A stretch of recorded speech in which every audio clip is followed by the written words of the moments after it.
అందరికీ నమస్కారం అండి. నా పేరు సారిక. ఈరోజు మనం తెలుసుకోబోతున్నటువంటి కథ పేరు నేటి భారతి. మీరు థంబ్‌నెయిల్‌లో చదివిన విధంగానేనండి. అసలు ఎందుకు గాయపడిన ఆడవాళ్ళ యొక్క వివరాలు ఎందుకు గోప్యంగా ఉంచాలి, ఎందుకు బయటికి రానివ్వకూడదు అనే విషయాన్ని ఈ కథలో అండి గాయపడిన ఒక ఆడ మనిషే తెలియబరుస్తుందండి.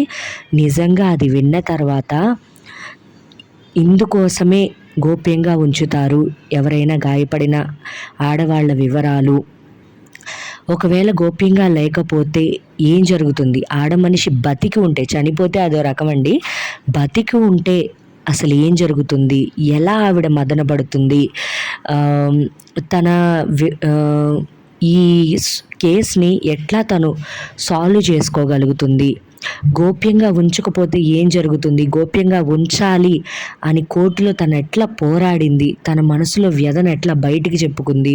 దానికి అందరూ కూడా ఎలా చలించివేయబడ్డారు అనేది మనకు బాగా క్లియర్‌గా తెలుస్తుందండి. ఈ రోజుల్లో కొంచెం వివరాలన్నీ బయటకొచ్చేస్తున్నాయండి. వాళ్ళు చనిపోయారు ఓకే. కానీ వాళ్ళ తల్లిదండ్రులు వాళ్ళందరూ బ్రతికే ఉన్నారు. ఒకవేళ ఆ గాయపడిన అమ్మాయే బ్రతికుండాల్సొస్తే బ్రతికుండగలుగుతుందా? అసలు ఎందుకు బ్రతికుండలేకపోతుంది? ఓకే. తను అసలు ఈ విషయంలో చనిపోతేనే బావుండేమో అనుకుంటుందండి ఖచ్చితంగా. అసలు ఆ వివరాలన్నీ ఈ కథలో అసలు చెప్తుంటే మనసు ఎంత బాధపడుతుందో అండి. మీరు ఖచ్చితంగా ఈ కథని లాస్ట్ వరకు చూడండి. నిజంగా ఆడవాళ్ళ వివరాలు గోప్యంగానే ఉంచాలి అనేది మీకు స్ట్రాంగ్‌గా ఫీలింగ్ అయితే వస్తుందండి. ఇక కథలోకి వెళ్ళిపోదాం. కోర్టులో సవాళ్లు విసిరిన భారతి, నిర్ఘాంతపోయిన జడ్జి, ఆలోచించవలసిన విషయం అంటున్న లాయర్లు, జనం. హాలులో నుండి పెద్దగా వినిపించిన టీవీ శబ్దానికి పడక గదిలో ముసుగుదన్ని నిద్రపోతున్న చాణిక్య ఉలిక్కిపడి లేచాడు. కప్పుకున్న దుప్పటి విసిరికొట్టి హాల్లోకి పరుగు తీశాడు. అతను సిటీలోని ప్రముఖ పత్రికలో జర్నలిస్ట్గా పనిచేస్తున్నాడు. హాల్లోకి వచ్చి సోఫాలో కూర్చొని టీవీలో వార్తలు చూస్తున్న తండ్రి పక్కన కూలబడ్డాడు. భారతి అంటే ఆ అమ్మాయేనా? తండ్రి అడుగుతుంటే మౌనంగా తలాడించాడు. మనసు అతని ప్రమేయం లేకుండానే 3 ఏళ్లు వెనక్కి ఓ ఆదివారం సాయంత్రం 8 గంటల సమయానికి వెళ్ళి ఆగింది. ఓ ఆదివారం సాయంత్రం చాణిక్య అలవాటుగా సముద్ర తీరాన తిరుగుతూ అలలను చూస్తూ ఆలోచనల్లో పడ్డాడు. రేపు పత్రికకు మంచి వ్యాసం అందించాలి. తను కొత్తగా జర్నలిస్ట్గా ఇంత చిన్న పత్రికలో చేరడం తప్పేమో అని కూడా అనిపిస్తోంది. కానీ ఓ ఛాలెంజ్గా కూడా తోస్తోంది. ఈ చిన్న పత్రికలో పేరు తెచ్చుకుంటే సులభంగా పెద్ద పత్రికలో జాబ్ సంపాదించవచ్చు. ఆలోచనలో పడి చీకటి పడిందే గుర్తించలేదు. ఇంటికి వెళ్ళడానికి ముందుకు కదిలి బైకు దగ్గరకు వస్తుండగా వినిపించింది సన్నటి మూలుగతో కూడిన ఏడుపు. అమ్మా! ఎవరో స్త్రీ బాధతో హృదయ విదారకంగా ఏడుస్తోంది. ఆ స్వరంలో నిస్సహాయత. గాబరాగా అటువైపు పరుగు తీశాడు. అమావాస్య దగ్గర పడుతున్నవల్లేమో అంతా చీకటి. ఫోన్ టార్చ్ వేశాడు. బీచ్ను ఆనుకొని ఉన్న సరుగుడు చెట్లు గుండెను పిండి వేస్తున్నట్లుగా ఆ సన్నని ఏడుపు, ఆ ప్రదేశం నుండి వస్తున్నట్లుగా నిశ్చయంగా చేసుకున్న అతను చుట్టూ చూశాడు. ఎవరూ కనిపించలేదు. ధైర్యం తెచ్చుకొని అటువైపు అడుగులు వేస్తున్న అతని కాలికి మెత్తగా తగలడంతో ఫోన్ టార్చ్ వెలుతురులో కిందకు చూసి ఉలిక్కిపడ్డాడు. అర్ధనగ్నంగా కింద పడి ఏడుస్తున్న ఓ అమ్మాయి. ఆమె నోటిలో కుక్కిన బట్ట పక్కకు తొలగి ఆమె మూలుగు గొంతులో నుండి బయటకు వస్తోంది. అంత చీకటిలో కూడా ఆమె పచ్చని దేహం, రక్తపు గాయాలు, రక్తంతో తడిచిన ఇసుక జరిగిన ఘోరానికి సాక్షులమని మూగగా రోదిస్తూ ఉన్నాయి. ఏం జరిగిందో అర్థమైన మరుక్షణం అతను ఓ క్షణం కూడా ఆలస్యం చేయలేదు. తనతో పాటు పత్రికలో పనిచేసే రామకృష్ణకు ఫోన్ చేశాడు. పోలీసుల కంటే ముందు ఆమెను డాక్టర్ దగ్గరికి వెళ్ళడం ముఖ్యం అనుకున్నారు ఇద్దరు. అంబులెన్స్లో ఎక్కిస్తున్నప్పుడు ప్రాణాలు అరచేతుల్లో పెట్టుకొని ఉన్నట్లుగా చూసిన ఆమె చూపు చాణిక్యను కదిలించి వేసింది. భయపడకండి, మీకేం కాదు, మీకు తప్పకుండా న్యాయం జరుగుతుంది. వాళ్లను వదిలిపెట్టకూడదు, శిక్ష అనుభవించి తీరాలి, వణుకుతున్న స్వరంతోనే ధైర్యం చెప్పాడు. డాక్టరుకు తన విజిటింగ్ కార్డ్ చూపించి పోలీసులు ఓ అరగంటలో వస్తారని చెప్పి హాస్పిటల్లో చేర్చి ఆమెకు స్పృహ వచ్చేలోపు ఆమె హ్యాండ్ బ్యాగ్లో డీటెయిల్స్ చూసి రేపటి పత్రిక కోసం న్యూస్ సిద్ధం చేశాడు. మిగిలిన వివరాలు ఆమెను అడిగి రాయాలని ఎదురుచూడసాగాడు. ఆమెకు స్పృహ రాగానే వివరాలు కనుక్కోవాలని దగ్గరికి వెళ్ళిన అతను భయంతో బెడ్ మీద వణికిపోతున్న ఆమెను చూసి చలించిపోతూ దూరంగా ఉండిపోయాడు. పోలీసులకు తనకు తెలిసిన వివరాలు చెప్పి వాళ్ళు పిలిచినప్పుడు వస్తానని చెప్పి వచ్చేశాడు. అప్పుడే తెలిసింది ఆమె పేరు భారతి అని. ఆ తర్వాత రోజు ఉదయాన్నే హాస్పిటల్కి వెళ్ళిన అతను ఆమెకు తాము ఉన్నామంటూ వచ్చిన జనసందోహాన్ని చూసి నిశ్చితంగా వెనక్కి తిరిగి వచ్చేశాడు. ఆ తర్వాత అతను ఎప్పుడూ ఆమెను చూడలేదు. కానీ పేపర్ ద్వారా కేసు వివరాలు తెలుస్తూనే ఉన్నాయి. నిందితులు ఆమె పనిచేసే ఆఫీస్ దగ్గరలో ఉండే క్యాంటీన్లో పనివాళ్ళు అని, ప్రతిరోజు ఆమె దినచర్య గమనించి ఆదివారం అలవాటుగా బీచ్కు వస్తోందని తెలుసుకొని ఆమెను అనుసరించారని, ఆదమరిచి ఉన్న సమయంలో నోటిలో గుడ్డలు కుక్కి లాక్కెళ్ళి ఈ దారుణానికి ఒడికట్టారని తెలుస్తోంది. ఈ సంఘటనలో చాణక్య పేరు సిటీ అంతా మారుమోగిపోయింది. ఓ ఏడాది తరువాత ఓ ప్రముఖ పత్రికకు ఇంటర్వ్యూకి వెళ్ళడం, అక్కడ చేరడం, అక్కడ తన పని కూడా వేరుగా ఉండడంతో భారతి గురించే మర్చిపోయాడు. కోర్టు నుండి సమన్లు వచ్చినప్పుడు వెళ్ళి సాక్ష్యం చెప్పాడు, అంతే.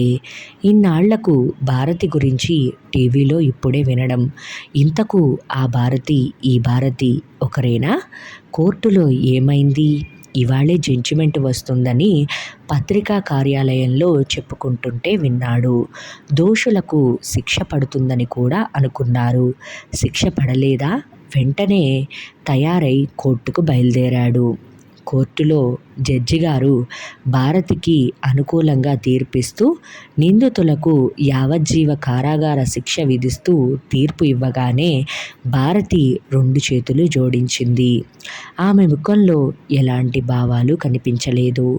ఆమె పక్కనే ఉన్న తల్లిదండ్రుల ముఖంలో కూడా ఎలాంటి మార్పు లేదు. గౌరవనీయులైన జడ్జి గారికి నమస్కారం. ఈ 3 ఏళ్లుగా మీరు అడిగిన ప్రశ్నలకు మాత్రమే నేను సమాధానం చెప్తూ వచ్చాను.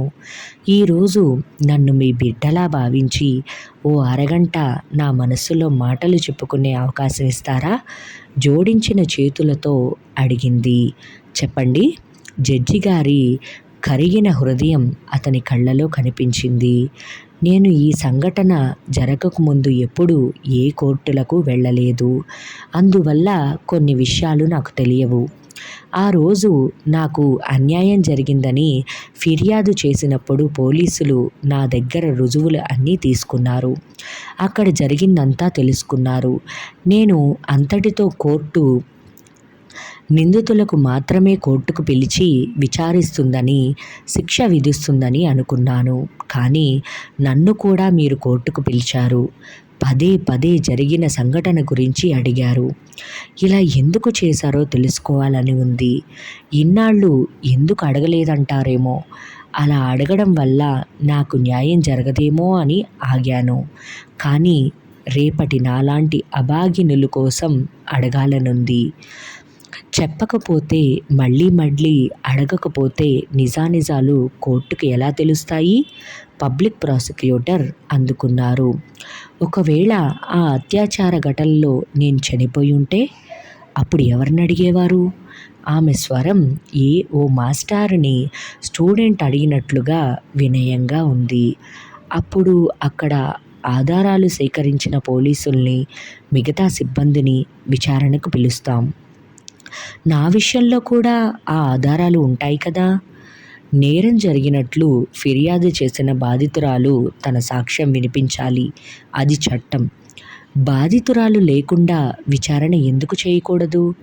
ఆమె స్వరంలో తెలుసుకోవాలన్న తపన తప్ప వాదనకు దిగినట్లుగా మాత్రం లేదు.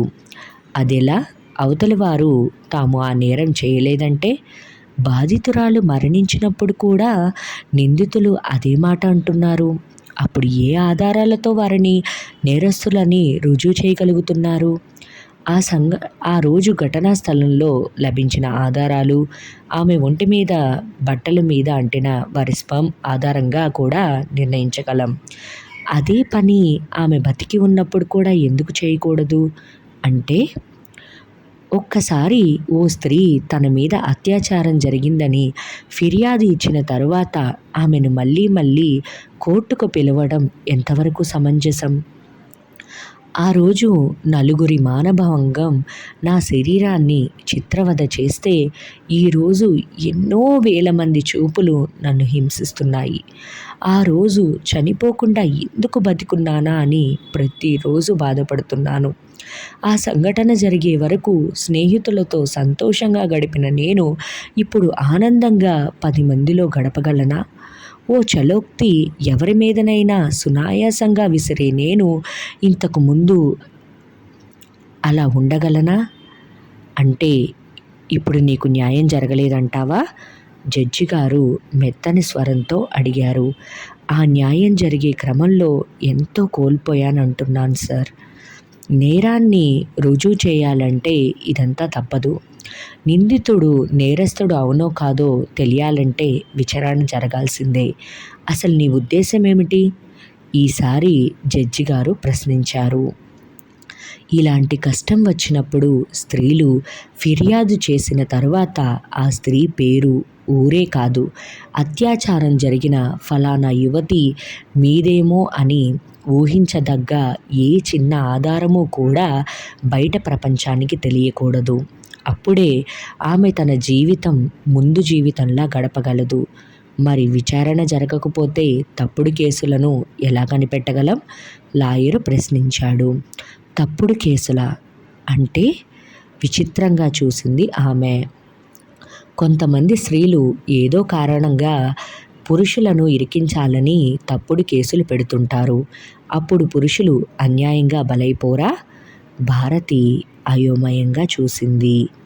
నలుగురు పురుషులు తన మీద అత్యాచారం చేశారని ఓ స్త్రీ తప్పుడు కేసు పెడుతుందా? అలాంటప్పుడు తప్పుడు కేసులకు నిజమైన కేసులకు తేడా గుర్తించే నైపుణ్యం కోర్టులకు ఉండదంటారా? నిజంగా ఓ స్త్రీ తనను నలుగురు బలాత్కరించారని అబద్ధం చెప్పి కోర్టుకు ఎక్కగలదా? తేడా మీకు ఆ రోజే అర్థమవుతుంది కదా. సరే, ఫిర్యాదుదారు నుండి ఫిర్యాదు రహస్యంగా తీసుకుంటాం. నిందితుల మీద కేసు బుక్ చేయాలంటే వారి తల్లిదండ్రులు, బంధువులు ఒప్పుకుంటారా? వారు ఫలానా నేరం చేశానని చెప్పాలి కదా. అప్పుడైనా బాధితురాలి పేరు, ఊరు బయటకొస్తాయి కదా.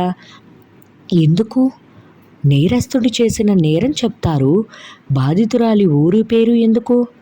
అప్పటి నుండే బాధితురాలి వివరాలు ఎందుకు దాచిపెట్టకూడదు? రహస్య విచారణ ఎందుకు జరగకూడదు? ఆమె కేసు పెడుతున్నప్పుడు మాత్రమే ఆమె నుండి కావాల్సిన వివరాలన్నీ రాబడతారు. ఆ తర్వాత ఆమె కోర్టుకు తిరగకుండా చూసుకునే బాధ్యత కోర్టులే చూసుకుంటే? అంటే మీరు చెప్తున్నదేమిటి? ఇలాంటి అత్యాచార కేసుల విషయంలో పనిచేసేందుకు రహస్య న్యాయ వ్యవస్థ ఉండాలి. అక్కడ అంతా స్త్రీలే ఉద్యోగులుగా ఉండాలి. అప్పుడే బాధితురాలు సంకోచం లేకుండా తన బాధ నివేదించగలదు. బాధితురాలి జీవితంలో అత్యాచారం జరగకముందు, జరిగిన తర్వాత ఎలాంటి మార్పు ఉండకూడదు. ఆమె కోలుకున్న మరుక్షణం తన సాధారణ జీవితం సాగించగలగాలి. ఓ చేయని నేరం మోస్తున్నప్పుడు నిందితుడు బాధను అనుభవిస్తూ ఉంటాడు. ఆ నేరం అతను చేయలేదని రుజువు అయినప్పటికీ కొందరి దృష్టిలో అతను నేరస్తుడుగానే ఉండిపోవచ్చు. అక్కడ అతను నిందితుడు కాబట్టి ఆ భారాన్ని మోయక తప్పదు. మరి ఏ నేరం చేసిందని ఆ అమాయకపు స్త్రీ జీవితాంతం నేరాన్ని మోయాలి? తనది కాని నేరానికి బలైపోయి దోషిలా చింతించడం ఏమిటి? అంటే ఆమె మీద అత్యాచారం జరిగినట్లే ప్రపంచానికి తెలియకూడదు అంతేనా మీరంటున్నది? ప్రపంచానికే కాదు, ఆమె తల్లిదండ్రులకు కూడా తెలియకుండా కాపాడుకోవచ్చు. ఇంకా నయం, ఆమె కాబోయే భర్తకి కూడా తెలియకూడదన్నారు కాదు. లాయర్ స్వరంలో కొద్దిగా వ్యంగ్యం ధ్వనించింది. తప్పేముంది? అది ఆమె నిర్ణయం. అది శరీరానికి పొరపాటున అయినా ఓ గాయమనో, పొరపాటున బురదలో జారి పడిందనో ఆమె అనుకుంటే చెప్పదు. అంతకు మించి ఏదో ఉందని భర్త దగ్గర దాచిపెట్టడం తప్పని ఆమె భావిస్తే చెప్పుకుంటుంది. అది పూర్తిగా ఆమె ఆంతరంగిక విషయం. ఇదంతా జరిగే పనేనా? ఎందుకు జరగదు? ఇంతకు ముందు ఇన్ని వ్యవస్థలు ఉన్నాయా? తర్వాత పుట్టుకు రాలేదా? ప్రభుత్వం తలుచుకుంటే ఏమైనా చేయగలదు. ఓ అత్యాచారం జరగగానే ఆమె నుండి ఫిర్యాదు అందుకున్న మరుక్షణం ఆమెకు వైద్య సహాయం అందించడం దగ్గర నుంచి కేసు పెట్టడం వరకు అంతా రహస్యంగానే జరగాలి. అత్యాచారం జరిగినట్లు కొన్నాళ్లకు ఆమె మరచిపోయేలా సాగాలి దర్యాప్తు. అంటే ఆమె వద్ద తీసుకున్న రుజువులు, ఆధారాలతో కేసు సాగాలి. నేరం పూర్తిగా రుజువు అవ్వడమో లేదా నిర్దోషులుగా బయటికి రావడమో జరిగే వరకు నిందితులకు బెయిల్ ఇవ్వకూడదు. అత్యాచారం జరిగినట్లు ఆమె మరచిపోవడమా? అది సాధ్యమేనా? పబ్లిక్ ప్రాసిక్యూటర్ విస్తుపోయాడు. పదే పదే గుర్తు చేసేవారు లేకపోతే మర్చిపోవచ్చేమో, కానీ అది సాధ్యం కాదని మీరే చెప్తున్నారు. చేయని నేరానికి ఆమె జీవితాంతం ఆ శిక్ష అనుభవిస్తూనే ఉంటుంది. అది చాలదన్నట్లు జనం వంకర మాటలతో, సానుభూతి చూపులతో ఆమె తల్లిదండ్రులు అయిన వారు ఎందుకు కుంగిపోతూ బతకాలి? ఇన్నాళ్లుగా నేను నా తల్లిదండ్రులు బయట తల ఎత్తుకొని తిరగలేకపోతున్నాం. మనసారా నవ్వలేకపోతున్నాం. నా నవ్వు ఎవరైనా గమనించారేమో అని వెంటనే దిక్కులు చూస్తున్నాను. సానుభూతి, పరామర్శల పేరుతో ఎవరూ లేకుండా ఒంటరిగా ఎందుకు వెళ్ళావనో, ఆ సమయం వరకు బయట ఉండడం ఎందుకనో అడిగే వారి మాటలకు సమాధానం చెప్పలేక ఎంత కుంగిపోయానో. తీరా కోర్టులో అత్యాచార ఘటన గురించి చెప్పవలసి వచ్చినప్పుడు కూడా ఎంత క్షోభను అనుభవించానో నాకు తెలుసు. స్త్రీలకు ప్రమాదం జరగకుండా కాపాడటానికి ఎన్నో యాప్లు, ఎన్నో చట్టాలు తీసుకొచ్చారు. ఆర్థికపరమైన చేయూతనందిస్తున్నారు. వీటన్నిటితో పాటు వారుగా బతకడానికి మానసికమైన చేయూతనివ్వండి. ఇది నా ప్రార్థన. ఆమె స్వరంలో ధ్వనిస్తున్నదేమిటి? మానవ మృగాల అత్యాచారాల ధాటికి తట్టుకొని నిలబడిన, నరల్లేని నాలుకల ధాటికి చిత్రవధ చేయబడిన వేలాది మహిళల అంతరంగపు ఆక్రోశమా, ఆక్రందన, లేక వారందరి తరపున ఆమె విన్నపమా? జడ్జిగారి కళ్లకు ఆమె అస్పష్టంగా కనిపించడంతో కళ్ళు తుడుచుకున్నారు. బయటకు నడుస్తున్న ఆమె చుట్టుముట్టిన పత్రికా విలేకరులను, టీవీ యాంకర్లను దాటుకొని ముందుకు అడుగు వేస్తున్న ఆమెకు అప్పుడే జనంలో నుండి వడివడిగా వస్తున్న చాణక్య కనిపించాడు. ఆమె అతన్ని గుర్తించినట్లు చూడగానే అతను దగ్గరగా వచ్చి, దోషులకు శిక్ష పడింది, కంగ్రాట్స్ అన్నాడు ఉద్వేగంగా. దోషులు మాత్రమే శిక్ష పడ్డారని మీరు భావిస్తున్నారా? అతన్ని సూటిగా చూస్తూ ప్రశ్నించింది ఆమె. ఇంతేనండి కథ. చాలా ఆలోచింపజేసేటువంటి కథ కదండి. మీకు కనుక ఈ కథ నచ్చినట్లయి ఉంటే, ఇందులో అమ్మాయి అడిగింది న్యాయమే అని మీకు అనిపిస్తే కనుక ప్లీజ్ ఈ వీడియోని లైక్ చేయండి. మనందరం కూడా ఇలాంటి సంఘటన ఏదైనా జరిగితే ఖచ్చితంగా యూట్యూబ్ అని, ఇంటర్నెట్లో బ్రౌజ్ చేస్తూనే ఉంటాం. అసలు అమ్మాయి ఎవరు అని తెలుసుకుంటానికే ఉత్సాహం చూపిస్తూ ఉంటాం. తప్పు చేసిన వాళ్ళ ఫొటోస్ కంటే ముఖ్యంగా ఆ తప్పుకి బలైపోయిన అమ్మాయి గురించి వివరాలను తెలుసుకోవడానికి ఎక్కువ ఇంట్రెస్ట్ చూపిస్తూ ఉంటామండి మనము మానవులుగా.